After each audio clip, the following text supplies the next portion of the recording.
अच्छा, क्या आपने कभी सोचा है कि अगर आपके दोनों पैर ना होते तो आपकी जिंदगी कैसी होती? क्योंकि आपके दोनों पैर सही सलामत हैं, इसीलिए आप जहां चाहे आसानी से जा सकते हैं। आप सोच रहे होंगे कि मैं अचानक ऐसी बातें क्यों कर रहा हूँ। आपको इसका कारण बहुत जल्द पता चल जाएगा।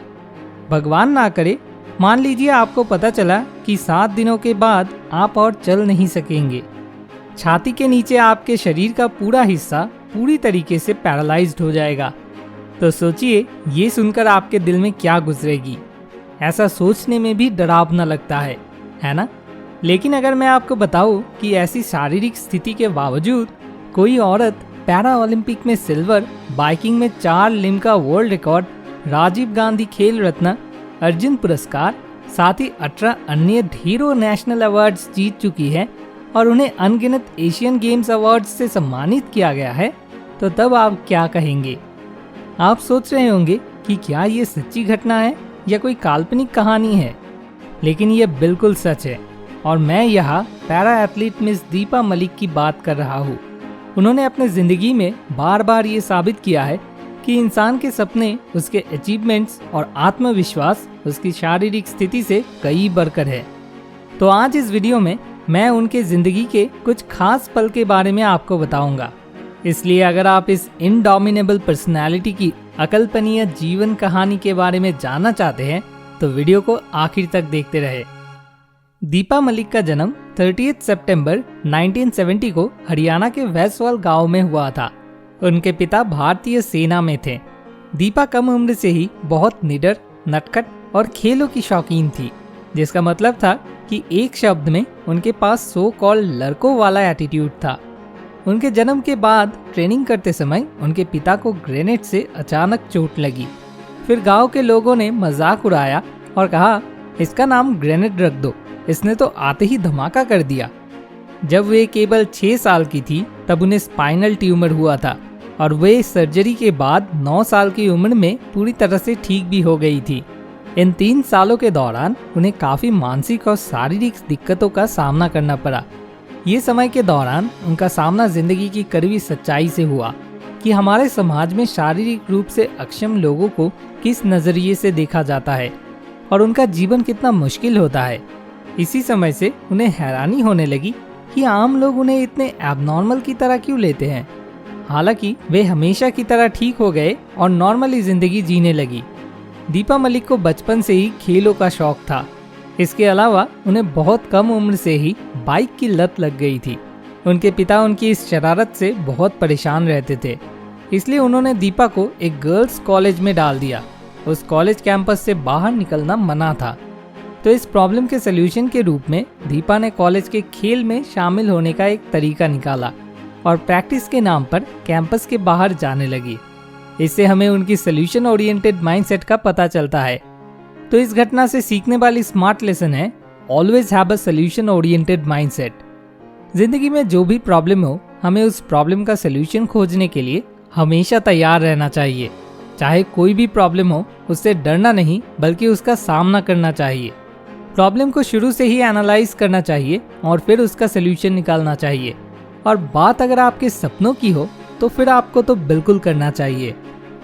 फिर एक दिन वे बास्केटबॉल कोर्ट पर बास्केटबॉल प्रैक्टिस कर रही थी और उस दौरान उन्होंने एक लड़के की बाइक देखी और उस लड़के से उसकी बाइक चलाने की बात कही। ये सुनकर वे लड़का बहुत हैरान रह गया। इस बात ने उस लड़के को बहुत उत्सुक बना दिया। पहली बार एक लड़की ने उससे उसकी बाइक मांगी और उसको चलाने की इच्छा जताई। इस किस्से के बाद दोनों के बीच दोस्ती शुरू हुई और दोस्ती बाद में रिश्ते में बदल गई। मिस दीपा कहती थी कि वे उसी लड़के से शादी करेंगी जो उन्हें उनके शौक को पूरा करने के लिए कभी ना रोकेगा। इसलिए उनके पर्सनालिटी से अट्रैक्ट होकर विक्रम सिंह यानी उस लड़के ने शादी का प्रपोजल लेकर दीपा के पापा के पास गया और हमेशा की तरह दीपा मलिक और विक्रम सिंह मलिक शादी के बंधन में बंध गए। यानी दीपा मलिक के बाइक के प्रति प्यार ने उनकी शादी तय कर दी। शादी के बाद उनके परिवार में देविका और अंबिका नाम की 2 बेटियों का जन्म हुआ।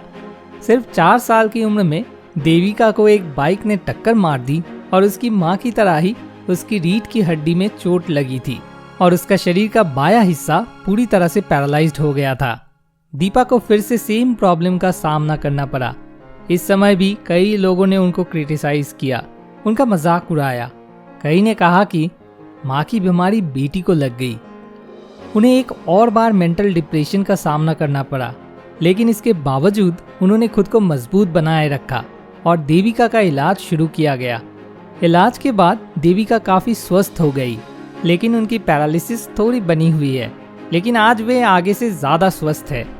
फिर 1999 में दीपा मलिक की जिंदगी में एक ऐसा डरावना पल आया जिसके बाद उनकी जिंदगी पूरी तरह से बदल गई। एक बार फिर से उनके शरीर के उसी हिस्से में एक और पहले जैसा ट्यूमर निकला और डॉक्टर ने बताया कि इस ट्यूमर के ऑपरेशन के बाद उनकी छाती का पूरा निचला हिस्सा जिंदगी भर के लिए पैरालाइज्ड हो जाएगा। ऑपरेशन से पहले सिर्फ 7 दिन उन्हें अपने पैरों पर चलने का मौका मिला। तब उन्हें अपने जिंदगी में पहली बार पैरों के होने का कीमत पता चला।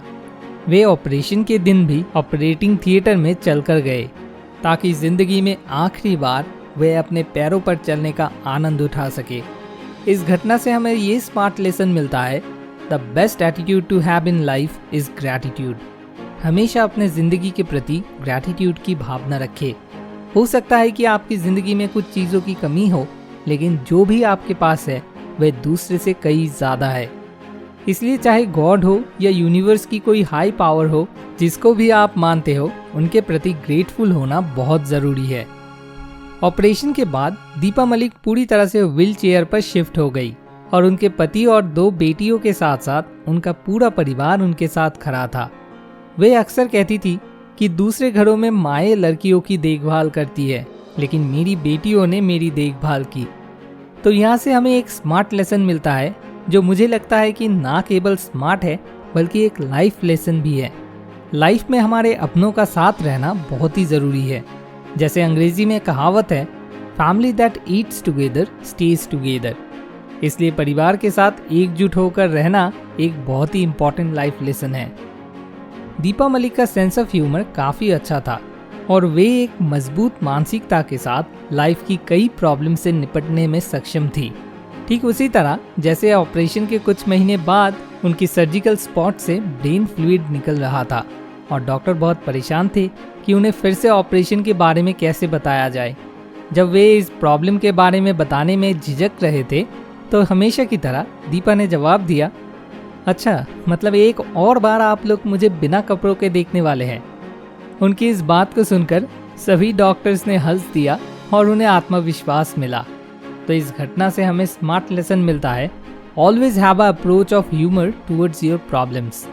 अगर सेंस ऑफ ह्यूमर बढ़िया हो तो लाइफ में किसी भी प्रॉब्लम्स का सामना किया जा सकता है और उसे पार किया जा सकता है। अब फिर से लोगों की तरह तरह की बातें सुनकर उनके मन में फिर से निराशा और चिंता छा गई। इसका नतीजा ये हुआ कि उनके मन में अपनी जिंदगी में कुछ करने की जुनून जाग उठा। उन्होंने परिवार के लिए ही नहीं बल्कि अपने दम पर कुछ करने का फैसला किया। इसीलिए उन्होंने एक बैंक से लोन लिया और डीस प्लेट नाम का अपना रेस्टोरेंट शुरू किया और कुछ महीने बाद उन्होंने वहाँ एक टिफिन सर्विस चालू की और कुछ ही सालों में वे फैमिली में इंडिपेंडेंट अर्निंग मेंबर्स में से एक बन गई। समाज के लिए ये एक एग्जाम्पल है कि शारीरिक रूप से विकलांग लोग कभी भी परिवार और समाज के लिए बोझ नहीं होते हैं। इसीलिए इस घटना से हमें जो स्मार्ट लेसन मिलता है वो ये है कि हमारी स्टेट ऑफ लाइफ कभी भी हमारे स्टेट ऑफ माइंड को कंट्रोल नहीं करती है, बल्कि हमारी स्टेट ऑफ माइंड हमारी स्टेट ऑफ लाइफ को कंट्रोल करती है। फिर उनके लाइफ में उनके बचपन की जुनून बाइक वापस आ गई। उन्होंने फिर से बाइक चलाने की विश की, जिसके नतीजे में उन्हें अपने कंधों को मजबूत करने के लिए हाइड्रोथेरेपी का सहारा लेना पड़ा और ऐसा करते हुए उन्होंने 36 साल की उम्र में तैरना शुरू किया और फिर पैरा एथलेटिक्स की जर्नी शुरू की। और इस मामले में भी उन्हें लोगों के क्रिटिसिज्म का सामना करना पड़ा। एक माँ एक हाउसवाइफ होकर कोई एथलेटिक्स में कैसे जा सकती है? लेकिन इसके बावजूद उन्होंने यमुना नदी में तैरकर वर्ल्ड रिकॉर्ड बनाया और वो सेंटर ऑफ अट्रैक्शन बन गई। इस घटना से स्मार्ट लेसन ये है कि never allow others to define the colours of your dreams. किसी और को अपने जिंदगी के सपनों का रंग चुनने का हक ना दे। इसके बाद उन्हें सोशल अवेयरनेस रैली के लिए बाइक राइडिंग के लिए फंडिंग मिला और ऐसे फिर उन्होंने बाइकिंग में लिम्का वर्ल्ड रिकॉर्ड बनाया। यहाँ से हमें जो स्मार्ट लेसन मिलता है वो ये है कि हमें अपॉर्चुनिटीज को यूटिलाइज करना चाहिए और लाइफ में रिस्क लेना बहुत ज़रूरी है। जैसे कि हम सबके पसंदीदा वेब सीरीज स्कैम 1992 का एक डायलॉग है, रिस्क है तो इश्क है। दीपा मलिक ने फिर अपना ध्यान दूसरे पैरा गेम्स की ओर लगाया, जिनमें से एक था जैवलिन थ्रो, जिसमें उन्होंने एशियन गेम्स में कई पदक जीते। फिर जिंदगी उन्हें एक कठिन परीक्षा में डालता है। वे 2016 रियो पैरा ओलंपिक में जैवलिन के लिए पूरी तरह से तैयार थे और कंपटीशन शुरू होने से 11 महीने पहले उन्हें पता चलता है कि जैवलिन की जगह शॉट पुट को कंपटीशन में लाया गया है। उनकी 3 साल की सारी मेहनत बेकार गई। यह भी उन्होंने जल्द ही अपनी स्ट्रॉन्ग मेंटलिटी के साथ अपना ट्रेनिंग, डाइट सब कुछ बदल दिया। इस समय उनके पति ने भी नौकरी छोड़ दी और अपनी पत्नी के साथ देने लगे और इस तरह वे 2016 रियो पैरालंपिक में सिल्वर मेडल जीती और वे इस मेडल से सम्मानित होने वाली पहली महिला थी। ये घटना सच में बहुत इंस्पिरेशनल है और इस घटना से हमें जो स्मार्ट लेसन मिलता है वो ये है कि कड़ी मेहनत कभी बेकार नहीं जाती। सिचुएशन भले ही पहले बहुत ओर्स लगे, लेकिन अगर आप अपने गोल पर डटे रहे तो किसी भी सिचुएशन की मुश्किलों को दूर करना मुमकिन है। इसके बाद दीपा मलिक को हरियाणा के खेल विभाग में नौकरी मिल गई। फिर भी वे अपने बाइक चलाना, तैरना, ट्रेकिंग करना जारी रखी। वे खुद सभी को सलाह देती है कि हमें अपने लाइफ में कुछ ऐसी एक्टिविटीज करनी चाहिए जिसे हम पूरी तरह से एंजॉय करते हैं। वे अब एक पत्नी, एक माँ और देश के सभी पैरा एथलीट्स के लिए एक बड़ी इंस्पिरेशन है। तो चलिए दीपा मलिक के इस छोटी सी लाइफ जर्नी से सीखी गई स्मार्ट आइडियाज को समराइज करें। नंबर 1, हमेशा सोल्यूशन ओरिएंटेड माइंडसेट रखना सीखें। नंबर 2, लाइफ में सबसे अच्छा एटीट्यूड है ग्रैटिट्यूड। नंबर 3, हमेशा अपने आप को उन लोगों के संपर्क में रखें जिनसे आप प्यार करते हैं। नंबर 4, लाइफ में आने वाली प्रॉब्लम्स के बारे में ह्यूमर की भावना बनाए रखें। नंबर 5, हमारे स्टेट ऑफ माइंड हमारे स्टेट ऑफ लाइफ को कंट्रोल करती है। नंबर 6, दूसरों को अपना सपना चुनने का हक ना दे। नंबर 7, गोल्डन अपॉर्चुनिटी को हाथ से नहीं जाने देना चाहिए, लाइफ में रिस्क लेना ज़रूरी है। नंबर 8, मेहनत करेंगे तो सफलता ज़रूर मिलेगी। वीडियो को आखिर तक देखने के लिए आपका बहुत बहुत शुक्रिया। मोर विजडम, मोर सोल्यूशन, बेटर लाइफ।